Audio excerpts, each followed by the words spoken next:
18 जून 1576। राजस्थान की वीर भूमि हल्दी घाटी, जिसकी मिट्टी हल्दी जैसी पीली है, उस दिन खून और धूल से भर गई। ये वो रणभूमि थी जहां स्वतंत्रता की अमर गाथा लिखी गई। उस समय हिंदुस्तान पर मुगल बादशाह अकबर का शासन था। लगभग पूरा देश उसके अधीन था, लेकिन मेवाड़ का एक शेर, महाराणा प्रताप, झुकने को तैयार नहीं था। अकबर ने कई बार संदेश भेजे, प्रताप, हमारे अधीन हो जाओ, तुम्हें सम्मान और इनाम मिलेगा। लेकिन प्रताप का जवाब था, मेवाड़ की धरती पर पराधीनता स्वीकार नहीं होगी। अकबर ने क्रोधित होकर अपने सेनापति राजा मानसिंह को विशाल सेना के साथ मेवाड़ पर चढ़ाई का आदेश दिया। हल्दी घाटी की घाटी में दोनों सेनाएं आमने सामने आईं। एक ओर थी मुगल सेना, हजारों सैनिक, तोपें, हाथी और घोड़े। दूसरी ओर थे महाराणा प्रताप, सीमित सेना लेकिन अपार साहस। महाराणा प्रताप अपने प्रिय घोड़े चेतक पर सवार होकर युद्ध भूमि में उतरे।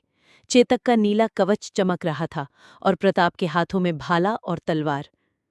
प्रताप ने दहाड़ लगाई, आज मेवाड़ की मिट्टी गुलामी नहीं देखेगी, आक्रमण करो।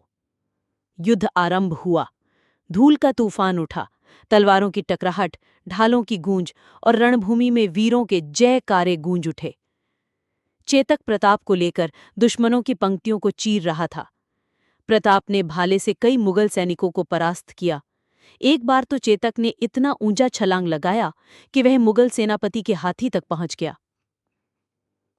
लेकिन युद्ध लंबा चला, चेतक घायल हो गया। फिर भी उसने अपने स्वामी महाराणा प्रताप को सुरक्षित रणभूमि से बाहर निकाला। घायल चेतक ने नदी पार कराई और अंततः वहीं गिर पड़ा। प्रताप ने आंसुओं से भरी आंखों से कहा, चेतक, तूने आज अपना बलिदान देकर मेरा जीवन बचा लिया। तेरा ऋण कभी नहीं चुका पाऊंगा। ये युद्ध भयंकर था लेकिन निर्णायक नहीं।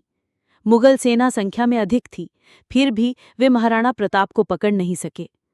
प्रताप घायल होकर जंगल की ओर निकल गए और जीवन भर उन्होंने मुगलों के खिलाफ संघर्ष जारी रखा।